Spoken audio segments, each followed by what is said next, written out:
Olá, aqui é o tio do papelão, trazendo mais um vídeo de contos de terror. Não esqueça de deixar o like e se inscrever no canal. Perto da minha casa, em uma cidade pequena do interior de Minas Gerais, tem um lago escondido que só dá para acessar por uma trilha. Eu pesco lá desde que me mudei para cá. É um lugar bem reservado, longe de estradas e casas, onde sempre pesco sozinho. Eu até deixo meu caiaque escondido lá, próximo a uma árvore grande, porque é mais fácil do que levar o caiaque para cima e para baixo toda vez que quero usar. Sempre que ia ao lago, encontrava o caiaque do jeito que deixei, encostado na árvore, pesado o suficiente para que não fosse derrubado por ventos fortes ou tempestades. Cobria ele com uma lona, assim não entravam bichos. Em uma noite quente de verão, eu estava no lago havia mais ou menos 1 hora e já tinha pegado umas traíras que coloquei no isopor. Já estava escurecendo, com a última luz do céu desaparecendo atrás das árvores. Quando me preparava para ir embora, ouvi um barulho na beira do lago. Virei-me e vi uma pessoa parada à beira da água, despejando o conteúdo de um barril no lago. Parecia que ela estava poluindo a água com algo. Gritei: "Ei, o que você está fazendo aí?" A pessoa olhou para mim e correu para o mato, deixando o barril ainda despejando seu conteúdo. Cheguei mais perto e vi que o líquido no lago tinha uma cor vermelho escura. Estava escuro, então não posso garantir, mas era um tom muito forte e me deu um arrepio na espinha. Senti um desconforto crescente e decidi ir embora. Mas como sou apaixonado pela natureza, ver alguém jogando lixo no lago me deixou revoltado. Não resisti e gritei mais uma vez para a pessoa, mesmo que já não me sentisse seguro ali. Planejei denunciar o ocorrido ao órgão de proteção ambiental. Remei de volta e tirei meu caiaque da água, retirando meu equipamento antes de cobri-lo. Enquanto arrumava tudo, ouvi um estalo perto de mim, como se alguém tivesse pisado em um galho. Virei-me para perguntar quem estava lá, mas acabei desistindo e cobri o caiaque o mais rápido possível. Nem o encostei na árvore como de costume, deixei ele no chão mesmo. Peguei meu isopor e minha mochila e fui embora apressado. Em poucos minutos estava em casa. Não parei de olhar para trás no caminho, com a sensação de que alguém estava me seguindo. Guardei meu equipamento no galpão, tranquei a porta da casa e entrei rapidamente. Lavei as traíras e as coloquei na geladeira, planejando cozinhá-las no dia seguinte. Decidi esquentar umas sobras para o jantar. Mas enquanto a comida estava no micro-ondas, ouvi alguém bater na minha porta da frente. O medo que senti na volta para casa voltou de uma vez. Quem mais poderia estar batendo na minha porta tão tarde? Minhas luzes estavam acesas e meu carro estava na garagem. Então era óbvio que alguém sabia que eu estava ali. As cortinas estavam fechadas para ninguém espiar lá dentro. A pessoa bateu na porta novamente e logo depois ouvi uma voz masculina pela janela. "Com licença, acho que você me viu no lago." Eu só queria explicar. Não havia a menor chance de eu abrir a porta para aquele homem. Ele me seguiu até minha casa, o que só podia indicar perigo. Ele bateu na janela de novo e continuou falando. "Alô?" Decidi responder. "Vá embora ou eu chamo a polícia." Eu já planejava chamar a polícia de qualquer forma, mas esperava que ele desistisse. O homem respondeu em tom calmo: "Senhor, se puder abrir a porta, eu explico."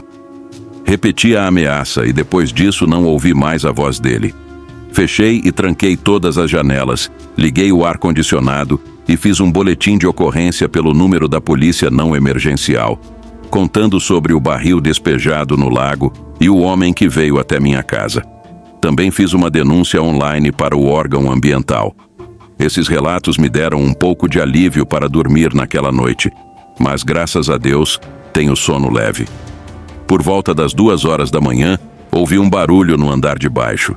Levantei na hora, peguei minha arma no armário e ouvi passos leves subindo a escada. Fiquei atrás da cômoda com a arma apontada para a porta, esperando. Minha porta era a primeira que eles encontrariam. Logo ouvi a maçaneta se movendo devagar e vi a silhueta do homem entrando no quarto. Acendi a luz ao lado para que ele visse minha arma e gritei: "Deita no chão agora!" Ele levantou as mãos, gesticulando para eu me acalmar, mas segurava uma pequena faca. Disse a ele para largar a faca, mas ele respondeu calmamente: "Estou indo embora", e desceu correndo. Eu gritei para ele parar, mas ele ignorou. Assim que ouvi a porta da frente se fechar, corri para trancá-la e liguei para o 190. O vidro da janela da sala estava quebrado e eu fiquei ali vigiando até a polícia chegar. Expliquei que já tinha feito um relato não emergencial mais cedo. Quando os policiais chegaram, fui com eles até o lago, onde o homem havia despejado o barril, mas o barril tinha sumido. Dei à polícia a melhor descrição que pude. Era um homem branco, com barba rala, cabelo curto e óculos, vestindo uma camisa de flanela preta e calça escura. Depois que a polícia saiu, passei o resto da noite na sala, com minha arma ao lado, assistindo TV. Não conseguia dormir com a janela quebrada e o medo de que ele pudesse voltar. De manhã, meus irmãos vieram me ajudar a consertar a janela. Um deles, Caio, ficou na casa comigo por algumas noites até que as coisas se acalmassem. Minha teoria é que aquele barril continha restos humanos dissolvidos em algum tipo de ácido e que o homem tentou me eliminar para se livrar de uma testemunha. Meu conselho é: sempre confie no seu instinto. Se algo parecer errado, provavelmente está. Eu sabia que se tivesse aberto a porta para aquele homem, algo muito ruim poderia ter acontecido. Aconteceu comigo desde que eu era criança. Todos os homens mais velhos da minha família me levavam para pescar em todas as oportunidades. Era quase um ritual familiar. Sendo o mais novo, eu era o próximo na fila para me tornar um especialista, como todos eles se consideravam. Os que mais levavam isso a sério eram meu pai e seu irmão, Mateus. Nossas casas eram decoradas como aquelas que você provavelmente já viu em programas de pesca. Não vou entrar em detalhes, mas se você desse um passo dentro da minha casa, saberia imediatamente que meus pais passavam mais tempo na água do que em terra. Essa história, na verdade, é do meu pai, não minha. Ele é um cara difícil de assustar, mas toda vez que conta essa história é como se fosse uma pessoa diferente. Ele evita falar sobre isso, mas de vez em quando, em uma reunião de família, alguém pede para ele contar. O nome do meu pai é João. Ele estava pescando com meu tio Mateus e alguns amigos próximos, Ricardo, Jonas e Maurício. Eles saíram bem cedo, antes do amanhecer, para um local remoto, que eles consideravam ideal para a pesca. Esse lugar ficava a algumas horas de barco da marina mais próxima, escondido em uma área isolada que poucos se preocupavam em explorar. Era conhecido por ter muito robalo e, de vez em quando, um ou outro lúcio. O dia começou como qualquer outra viagem de pesca, com o barco cortando suavemente a névoa que subia da água. Todos conversavam, contavam piadas sobre o som do motor, enquanto o barco deslizava. Eles ancoraram em uma enseada familiar, cercada por uma floresta densa. Maurício foi o primeiro a abrir uma cerveja, apesar de ainda ser bem cedo.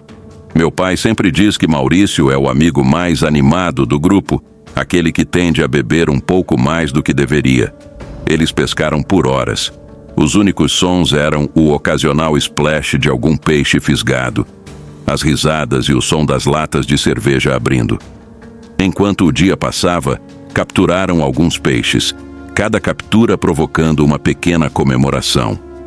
Quando o crepúsculo se aproximava e a luz começava a desaparecer, uma névoa espessa surgiu da água. Meu pai descreve como se o barco estivesse literalmente sendo engolido por ela.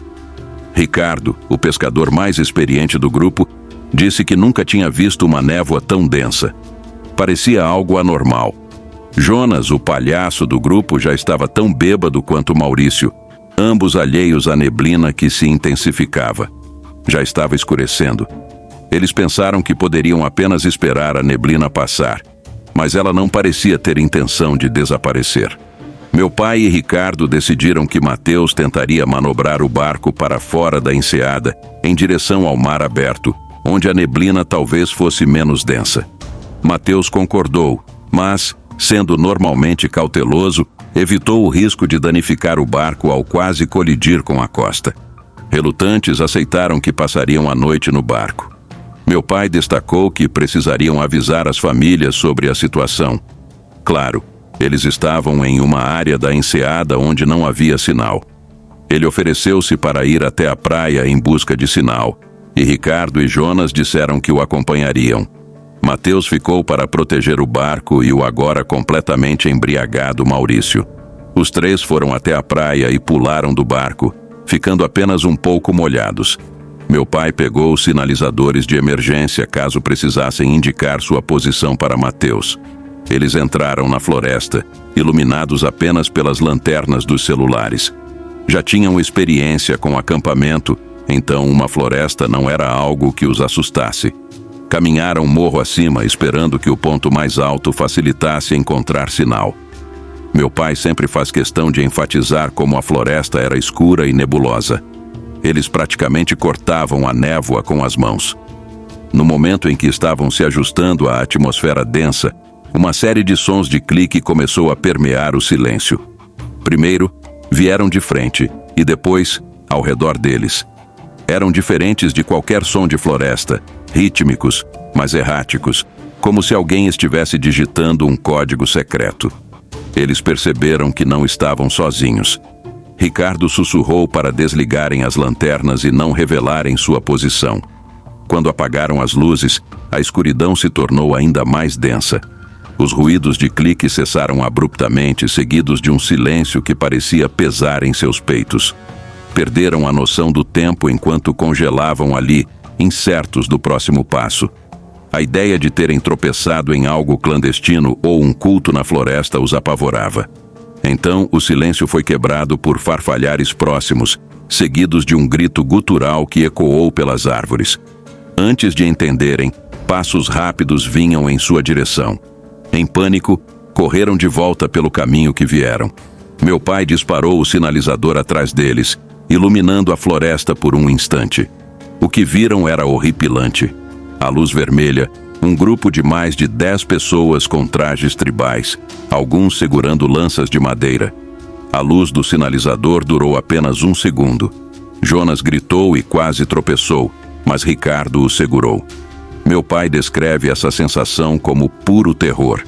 A floresta parecia um obstáculo enquanto fugiam, abaixando-se sob galhos e saltando raízes.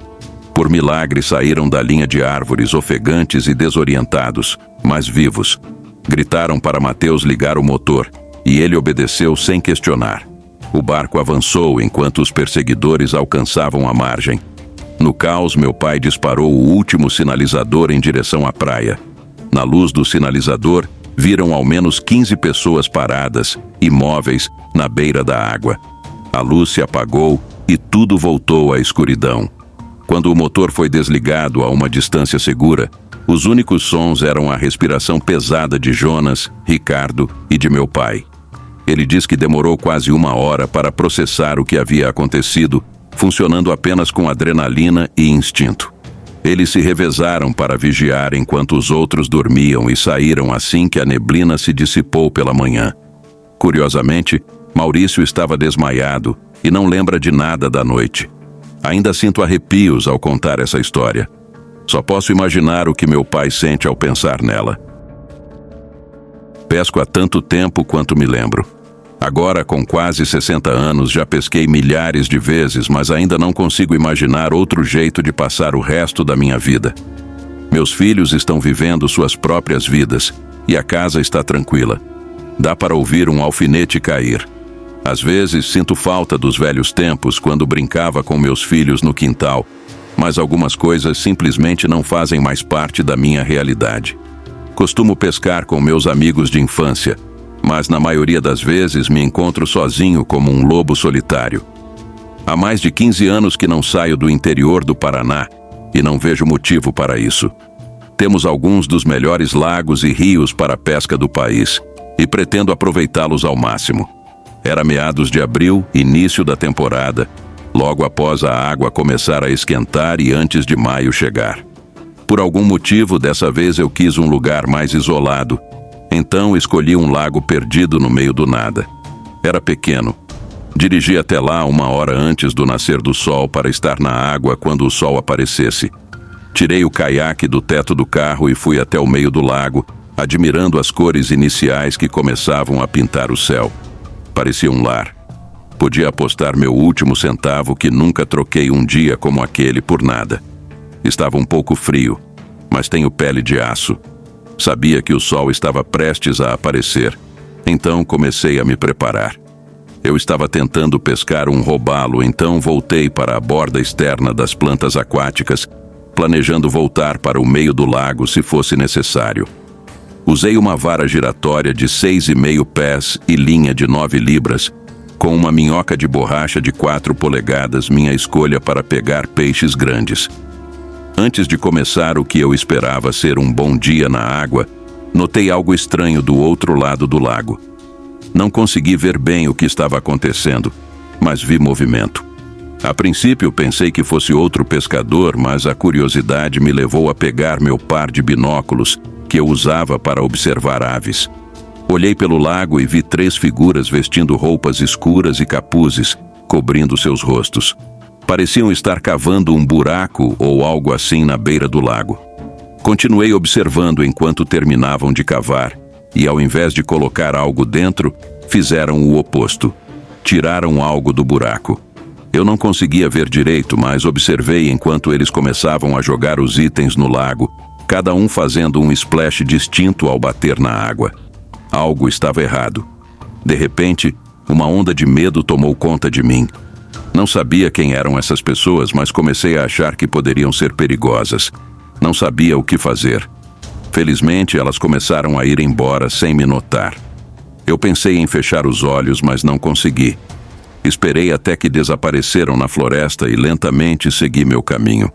Estava tremendo. Cheguei ao ponto onde tinha certeza que eles haviam jogado os itens e comecei a pescar. Só que dessa vez não estava atrás de peixes, estava atrás de outra coisa. Pesquei por cerca de 1 hora, sem sorte. Tive que tentar outra abordagem, então lembrei do meu verificador de profundidade que eu tinha guardado no Volvo. Estava determinado, então voltei para a costa, peguei o verificador de profundidade e voltei ao local. Eu estava suando nesse ponto. Cutucando o fundo do lago, senti algo duro, algo metálico. Fiz uma anotação mental do local e substituí meu equipamento por um anzol maior. Lentamente soltei o carretel, sentindo a linha com o dedo indicador. Décadas de experiência em pesca estavam me guiando. Fui puxando a linha com cuidado. De repente, senti uma resistência mais forte do que o normal. Eu estava preso. Enrolei lentamente, cuidando para não perder a captura. O que eu retirei da água me fez tremer nas botas. Era uma arma, uma pistola 9mm preta. Os caras haviam jogado uma arma no lago. Eu não me senti mais seguro. Nem me importei em procurar os outros itens. Coloquei a arma no meu caiaque com cuidado para não tocar nela e saí correndo dali. Assim que cheguei à margem, chamei a polícia. Eles iniciaram uma investigação completa e recuperaram várias outras coisas perturbadoras do lago. Insisti em acompanhá-los, porque precisava saber o que mais havia no fundo daquele lago. Eles encontraram um chaveiro com 7 chaves e um monte de moedas antigas de diferentes países, enroladas em um pano. A coisa mais assustadora que encontraram foi um medalhão. Estava fechado com água e as fotos dentro estavam desbotadas e ininteligíveis. A polícia me disse que entraria em contato comigo se descobrissem algo relacionado a um crime. Nunca mais me ligaram, mas a história não terminou aí. Alguns dias depois, uma noite, ouvi barulho no meu jardim. Era o som de um carro. Então, ouvi pessoas bisbilhotando meu quintal. Elas nunca tocaram a campainha ou bateram a porta, mas circularam pela minha casa e depois foram embora. Não tenho ideia se eram as mesmas pessoas e se eram, não sei se estou sendo vigiado sempre que saio de casa. Alertei a polícia novamente, esperando que isso reabrisse a investigação, mas nada aconteceu. Ainda tenho tantas perguntas. Por que esses itens estavam enterrados ali? E por que essas pessoas voltaram para desenterrá-los e esconder de novo? Talvez tenham percebido que havia uma chance maior de serem encontrados no solo. Então voltaram e jogaram tudo no lago. Ou talvez esses itens estivessem enterrados há anos e resolveram desenterrá-los por algum motivo. No geral, essa foi a coisa mais estranha que já aconteceu comigo enquanto pescava. A pesca sempre fez parte da minha vida, acompanhando-me em diferentes fases e outros hobbies que eu costumava experimentar. Escolhia algo que despertava meu interesse, mergulhava naquilo por 1 ano ou mais e depois partia para outra coisa. No verão de 2022 eu estava realmente obcecado pela pesca. Minha família possui uma casa à beira-mar há décadas, localizada a cerca de 1 hora de carro, que conta com uma lagoa e um pequeno barco, onde eu e meus amigos passávamos bons momentos relaxando e pescando. No final de outubro, após o verão, eu e meus amigos Tiago e Bruno decidimos passar um fim de semana lá para tentar pegar alguns robalos, que são abundantes no outono. Tiago era um pescador apaixonado e foi, em parte, a razão pela qual eu comecei a pescar. No entanto, nosso barco estava fora de uso para manutenção, então teríamos que pescar na praia, o que não era problema, já que Tiago tinha todo o equipamento necessário para isso. Nos reunimos na tarde de sexta-feira e eu dirigi até lá com eles. Quando chegamos, passamos o dia pescando em pares diferentes ao longo da enseada. A noite caiu e, apesar de todos nós tentarmos, apenas o Tiago pegou algum peixe. Um pequeno robalo, mas nada emocionante. Ficamos um pouco desapontados com a nossa sorte e decidimos continuar pescando até tarde na praia. Tiago disse que conhecia um bom local a cerca de 15 minutos dali, então seguimos por uma estrada deserta cercada por bosques até chegarmos a um pequeno estacionamento de cascalho que parecia deserto. Ele sugeriu que levássemos tudo o que precisávamos, já que teríamos que caminhar até o local de pesca. Montamos nosso acampamento na praia com cadeiras, um alto-falante, 2 coolers e os equipamentos de pesca. Passaram-se cerca de 2 horas e já havíamos pegado alguns peixes de tamanho razoável, o que nos deixou mais tranquilos. A música estava alta e nós nos divertíamos. Sabíamos que estávamos em um local isolado. Foi quando Bruno parou de falar, abaixou a música e perguntou se ouvimos algo. A princípio todos ficamos confusos, mas logo ele insistiu que ouviu um grito distante, algo como "Ei!". Achamos que ele estava brincando conosco, mas ficou claro que ele realmente achava estranho. Pouco depois, com o canto do olho, notei algo se movendo na praia à distância. À medida que se aproximava, percebemos que era um homem caminhando em nossa direção. Ele era de meia idade, usava uma jaqueta escura, capô e um chapéu. Seu comportamento era suspeito e a maneira como caminhava em direção a nós, sem dizer nada, nos deixou tensos. Quando chegou perto, ele apenas olhou para nós por alguns segundos e perguntou em voz baixa o que estávamos fazendo ali. Respondi que estávamos pescando e ele fez um som de reconhecimento, acenou com a cabeça, mas não disse mais nada. Ficou parado observando nossas varas e a água. Depois, quando o sino de uma das varas tocou, anunciando que tínhamos fisgado um peixe, eu fui até lá, peguei o peixe e, ao voltar, percebi que o homem já tinha se afastado. Continuamos a noite, mas não pudemos deixar de sentir a estranheza do encontro. Alguns minutos depois, enquanto observava o horizonte, percebi algo à distância. Era um alarme de carro e, ao perceber, meu coração disparou. Fui o único com carro no estacionamento e sabia que não havia casas por quilômetros ao redor. Corremos de volta para o carro e, ao chegarmos, encontrei os pneus cortados e a janela quebrada. Liguei para a polícia imediatamente e, enquanto falava com a operadora, ouvimos barulhos vindo da floresta. Em pânico, nos escondemos atrás das árvores. Poucos minutos depois, vimos 2 carros de polícia chegando com as luzes acesas. Eles encontraram vários itens roubados, incluindo minha carteira e o equipamento de pesca de Tiago. Também encontraram uma faca caída perto de onde o homem estranho estava.